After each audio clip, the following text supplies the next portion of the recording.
Hello everyone, आज से study for civil services backup channel में स्टार्ट करने जा रहे हैं यूपी स्टैटिक जीके के एमसीक्यू क्वेश्चंस के प्रैक्टिस को। इसमें रोज़ यूपी स्टैटिक जीके के एमसीक्यू क्वेश्चंस की प्रैक्टिस कराई जाएगी, जिसको कि आप यहां पे पार्टिसिपेट कर सकते हैं। ये एक बाइलिंगुअल सीरीज़ होगी। तो स्टार्ट करते हैं आज पहले क्वेश्चन से।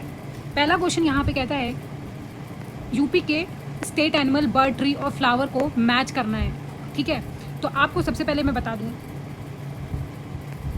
यूपी का स्टेट एनिमल बिल्कुल आपको याद रखना है। स्टेट एनिमल है स्वैम्प डियर, जिसको बारहसिंगा कहते हैं। ठीक है, स्टेट बर्ड सारस है, स्टेट ट्री अशोक है, और स्टेट फ्लावर जो है वो पलाश है।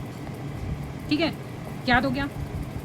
अब हम मैच द फॉलोइंग करते हैं। तो स्टेट एनिमल इसमें काऊ दिया हुआ है, जो कि गलत हो जाएगा। स्टेट बर्ड जो है वो सारस दिया हुआ है, वो सही हो जाएगा। स्टेट ट्री मैंगो है, जो गलत है, अशोक होगा। और स्टेट फ्लावर जो है वो पलाश है, इसलिए सेकंड और फोर्थ स्टेटमेंट जो है वो सही है, मैच है। बाकी दोनों गलत है, इसलिए इसका आंसर हो जाएगा बी। सेकंड क्वेश्चन देखते हैं। When the state form by the name Uttar Pradesh. ठीक है, तो सबसे पहले बता दूं कि पहले उत्तर प्रदेश का नाम यूनाइटेड प्रोविंसेस था। ठीक है, जिसको कि बदल कर 24 जनवरी 1950 को उत्तर प्रदेश नाम दिया गया था। तो अगर क्वेश्चन ऐसा कोई आता है कि क्या उत्तर प्रदेश का नाम उत्तर प्रदेश हमेशा से था, तो गलत हो जाएगा, क्योंकि ये 24 जनवरी 1950 को यूनाइटेड प्रोविंसेस का नाम बदल करके उत्तर प्रदेश किया गया था। नेक्स्ट क्वेश्चन देखते हैं। फिर से क्वेश्चन वही है कि स्टेट फ्लावर ऑफ उत्तर प्रदेश क्या है, तो आपको पता है वो पलाश है। नेक्स्ट क्वेश्चन देखते हैं। विच ऑफ द फॉलोइंग डिस्ट्रिक्ट, ये बहुत इंपॉर्टेंट क्वेश्चन है। ठीक है, कि इनमें से कौन सा उत्तर प्रदेश में कौन सा जिला राष्ट्रीय राजधानी क्षेत्र में सम्मिलित नहीं है। एनसीआर रीजन जो कहते हैं, जो दिल्ली के आसपास के रीजन्स होते हैं। ठीक है, उसके बारे में मैं बताऊं तो 14 डिस्ट्रिक्ट है हरियाणा के, राजस्थान है, उसके 2 डिस्ट्रिक्ट हैं, पूरा दिल्ली आता है, और उत्तर प्रदेश के 8 जिले ऐसे हैं जो कि एनसीआर रीजन में आते हैं। अब यूपी के कौन से हैं उनके बारे में जान लेते हैं। पहला हो जाएगा गाजियाबाद, दूसरा हो जाएगा नोएडा, जिसको कि गौतम बुद्ध नगर भी कहते हैं। ठीक है, तीसरा हो जाएगा मेरठ, चौथा है बुलंदशहर, पांचवा है बागपत, छठवा है शामली, सातवां है हापुड़, और आखिरी 8वां है मुजफ्फरनगर। तो इसमें पूछ रहा है कि इनमें से कौन सा है डिस्ट्रिक्ट जो कि नहीं आता है। तो देखो, बुलंदशहर आता है, हापुड़ आता है, और शामली भी आता है, लेकिन सिद्धार्थनगर नहीं आता है। इसलिए इसका आंसर सिद्धार्थनगर हो जाएगा। नेक्स्ट क्वेश्चन देखते हैं। When did the state set up the NRI department. ठीक है, अप्रवासी भारतीयों की समस्या हेतु राज्य ने एनआरआई विभाग का गठन कब किया था। ये एनआरआई जो डिपार्टमेंट है, ये कई बार न्यूज़ में रहता है, इसलिए कभी भी इससे क्वेश्चन पूछा जा सकता है एग्जाम में। तो इसका आंसर हो जाएगा ए, 18 जुलाई 2014 में एनआरआई डिपार्टमेंट को स्थापित किया गया। नेक्स्ट क्वेश्चन देखते हैं। उत्तर प्रदेश में राज्य विधानसभा का प्रथम गठन निम्नलिखित में से किस वर्ष में हुआ था। आप पॉज करके आंसर दे सकते हैं। इसका आंसर है जुलाई 1950 में। नेक्स्ट क्वेश्चन देखते हैं। मतदाताओं की संख्या की दृष्टि से सबसे बड़ा व सबसे छोटा संसदीय क्षेत्र कौन सा है यूपी में। इसका आंसर हो जाएगा ए, गाजियाबाद मतदाताओं की संख्या में सबसे बड़ा और बागपत सबसे छोटा संसदीय क्षेत्र है। ठीक है, तो ये याद करने की चीज़ है। 10वां क्वेश्चन देखते हैं। उत्तर प्रदेश का सर्वाधिक वैधानिक नगरों वाला जिला कौन सा है। पॉज करके आप आंसर दे सकते हैं। इसका आंसर है Badaun. Which district in Uttar Pradesh is with maximum number of statutory town in Uttar Pradesh. तो उसका आंसर है बी, बदायूं।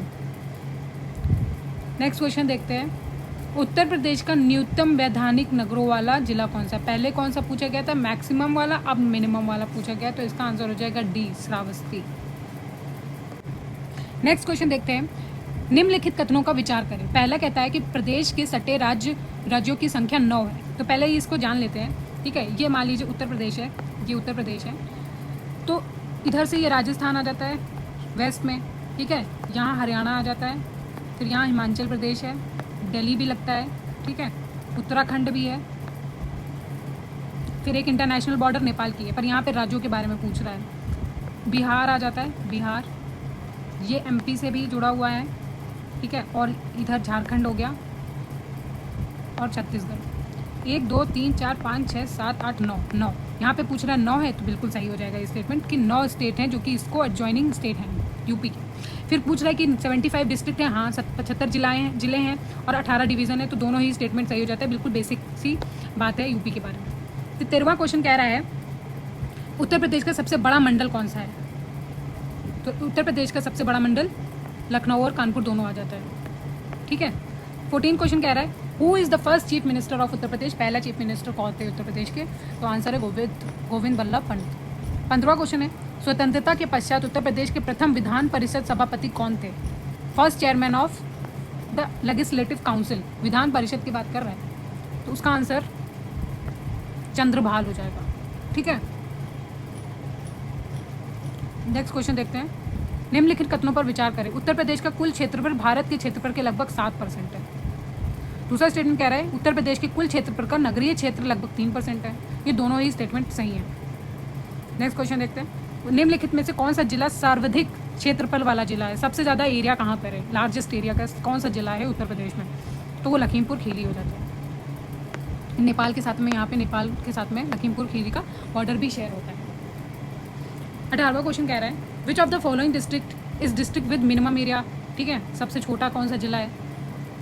तो उसका आंसर क्या है? हापुड़। हापुड़ जो है वो सबसे छोटा जिला है। नेक्स्ट क्वेश्चन देखते हैं, हर घर पेयजल परियोजना निम्नलिखित में से किस जिले से शुरू की गई थी? ऐसे क्वेश्चंस बहुत ज़्यादा पूछ लिए जाते हैं, ठीक है, घुमा फिरा करके। तो इसका आंसर ए हो जाएगा, झांसी से ही ये हर घर जल की योजना जो शुरू की गई थी। 20वां क्वेश्चन कहता है उत्तर प्रदेश का कौन सा जिला मध्य प्रदेश के 3 तरफ से घिरा हुआ है? आप पॉज करके आंसर दे सकते हैं। इसका आंसर है बी, ललितपुर। ये ऐसे करके यूपी है और यहाँ पे ये जिला ऐसे करके ललितपुर का है, जो कि बिल्कुल मध्य प्रदेश से तीनों तरफ से घिरा हुआ है, ठीक है, ये ललितपुर आ जाता है। नेक्स्ट क्वेश्चन देखते हैं, निम्नलिखित में से कौन सी फसल तराई क्षेत्र मुख्य फसल है? पॉज करके आप आंसर दे सकते हैं।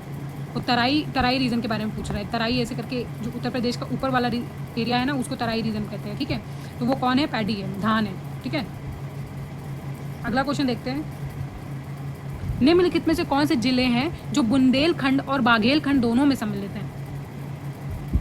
इसका आंसर हो जाएगा सोनभद्र। सोनभद्र दोनों ही बुंदेलखंड और बाघेलखंड में आता है, ये रीजन आपको देखना है। 23वां क्वेश्चन कहता है how is the slope of the plain area in Uttar Pradesh? कैसी प्लेन है? उत्तर प्रदेश के मैदानी क्षेत्र की ढाल कैसी है? इसका आंसर हो जाएगा answer C, north west to south east है, ठीक है। ये नॉर्थ है, ये वेस्ट है, नॉर्थ वेस्ट से साउथ ईस्ट, इस तरफ को ढलान है ऐसे करके उत्तर प्रदेश में, तभी तो गंगा ऐसे करके ऐसे को बह जाती है। अगला क्वेश्चन देखते हैं, पूछ रहा है कि temperature on moving from northern part of Uttar Pradesh to the southern and from eastern part to western part summer season में क्या होता है? टेम्परेचर के बारे में पूछ रहा है कि गर्मी के सीज़न में अगर हम नॉर्थ से उत्तर से ये दक्षिण की तरफ जाते हैं और पूर्व से पश्चिम की तरफ जाते हैं तो टेम्परेचर क्या होता है? बढ़ता है, घटता है, क्या होता है, या फिर सेम रहता है? तो इसका आंसर हो जाएगा ए, क्योंकि बढ़ रहा होता है, ठीक है। ऐसे नीचे आने पर भी बढ़ रहा होता है और इधर से इधर जाने में भी बढ़ रहा होता है। उसका रीज़न ये कि कुछ ना कुछ यहाँ पे हिमालय का असर होता होगा, ठीक है। और इधर से इधर जाने में, ये तो राजस्थान एरिया डिजर्ट वाला एरिया होता है, तो इधर की तरफ जाने में भी बढ़ता है, उधर नीचे की तरफ जाने में भी बढ़ता है, ठीक है। जो ज़िले नीचे की तरफ आते हैं उनमें ज़्यादा गर्मी होती है। अगला क्वेश्चन कह रहा है उत्तर प्रदेश की सर्वाधिक व सबसे कम वर्षा वाले कौन से जिले हैं? तो इसका आंसर है बी, सबसे सर्वाधिक, सबसे मैक्सिमम में तो गोरखपुर हो जाएगा और सबसे कम में मथुरा हो जाएगा, ठीक है। अगला क्वेश्चन देखते हैं, उत्तर प्रदेश की कृषि गणना 2010 से 11 के अनुसार सभी वर्गों के औसत जोत का आकार है। According to the agriculture census of 2010 and 11 of Uttar Pradesh the average holding size of all classes is. तो इसका आंसर आप दे सकते हैं, इसका आंसर है 0.76 hectare. The following is correct. पहला कहता है भातखंडे संगीत संस्थान जो है, भातखंडे म्यूजिक इंस्टीट्यूट कहाँ पे है? लखनऊ में है, तो बिल्कुल सही है, लखनऊ में ही है। दूसरा कहता है राज्य ललित कला academy, state fine arts academy Prayagraj, तो प्रयागराज में नहीं है, ये भी लखनऊ में ही है, तो ये गलत हो जाएगा। थर्ड कह रहा है नेशनल कथक इंस्टीट्यूट, वो लखनऊ में है, तो पहला और थर्ड सही है, सेकंड वाला गलत है क्योंकि ये लखनऊ में हो जाएगा, इसलिए इसका आंसर है बी। नेक्स्ट क्वेश्चन देखते हैं, where among the following the famous Bhitargaon temple located, भीतर गांव मंदिर जो है वो कहाँ पर है? ठीक है, तो इसका आंसर है बी, कानपुर में है। 9 कह रहा है कि विच of the following architecture is made up of Sharky style. ठीक है, शार्की स्टाइल के बारे में पूछा, शार्की शैली में कौन सा आर्किटेक्चर है जो कि निर्मित है? ठीक है, तो इसका आंसर हो जाएगा डी, क्योंकि ये सारे ही के सारे शार्की स्टाइल से बनाए गए हैं। ठीक है, इनके बारे में आप पढ़ सकते हैं। अगला क्वेश्चन है कि दस्ताने अमीर हमजा क्या है? तो इसका आंसर हो जाएगा सी, कलेक्शन ऑफ 1200 पिक्चर्स, जिसको हज़्मनामा से भी जाना जाता है। ये इस्लामिक कुछ पिक्चर्स का कलेक्शन है जिसको कि दस्ताने अमीर हमजा के नाम से भी जानते हैं। ठीक है, नेक्स्ट क्वेश्चन देखते हैं। 31वां क्वेश्चन है, ये कहता है लखनऊ में कला एवं शिल्प महाविद्यालय की स्थापना किस वर्ष में की गई थी? In which year college of art and craft was established in Lucknow? तो इसका आंसर है बी, 1911 में की गई थी। 32वां क्वेश्चन कहता है in which of the following year the Indian art council was established in Varanasi? अब ये भी याद रखिएगा कि ऐसे क्वेश्चन मान लो पूछ लेते हैं ना कि the college of art and craft कहाँ पे है, तो लखनऊ हो जाएगा। कब स्थापित किया गया, तो 1911 हो जाएगा। इसमें पूछ रहा है कि इंडियन आर्ट काउंसिल कहाँ पे है, कब बनाया गया था, तो उसका आंसर क्या है 32वें का? उसका आंसर हो जाएगा 1920। और कहाँ पे है? वाराणसी में। अगर क्वेश्चन पूछ लेता है कि कहाँ पे स्थापित है, तो वाराणसी। ठीक है, तो एक ही स्टेटमेंट पे आपको दो क्वेश्चन के आंसर भी मिल रहे हैं। 33 देखते हैं, इन विच ईयर भारत कला भवन was establish in Kashi Hindu university? Kashi Hindu university आपको पता है कहाँ पे? वाराणसी में है। ठीक है, और उसमें ये भारत कला भवन का भी स्थापना की गई थी। तो ये कब की गई थी? 1950 में की गई थी। In which of the following building is situated in, इनमें से कौन सी बिल्डिंग है जो कि लखनऊ में है? ठीक है, रूमी दरवाज़ा, इमाम बाड़ा, दिलखुशा गार्डन, इनमें से कौन सा है? आपको आंसर देना है। तो इसका आंसर है डी, सारे ही के सारे लखनऊ में हैं। ठीक, अब आज का आखिरी क्वेश्चन 35 क्वेश्चन देखते हैं। Who among the following started 2 new styles namely wash and Tampa in Lucknow? Wash और टेम्पा नामक की 2 नई शैलियाँ किसने शुरू की थी? तो इसका आंसर हो जाएगा सी, असित कुमार हलदार ने शुरू की थी। ऐसे और क्वेश्चंस को फॉलो करने के लिए चैनल को सब्सक्राइब करें और इस सीरीज़ को फॉलो करें, क्योंकि ऐसे क्वेश्चंस के रिपीट होने के चांसेस बहुत ज़्यादा होते हैं। और अगर आप कोई भी यूपी के स्टेट एग्जाम को देने वाले हैं, उसके लिए आपको यूपी का स्टैटिक जीके बिल्कुल अच्छे से पढ़ा होना चाहिए। इसके लिए आप ये MCQ सीरीज़ को फॉलो कर सकते हैं। Thank you.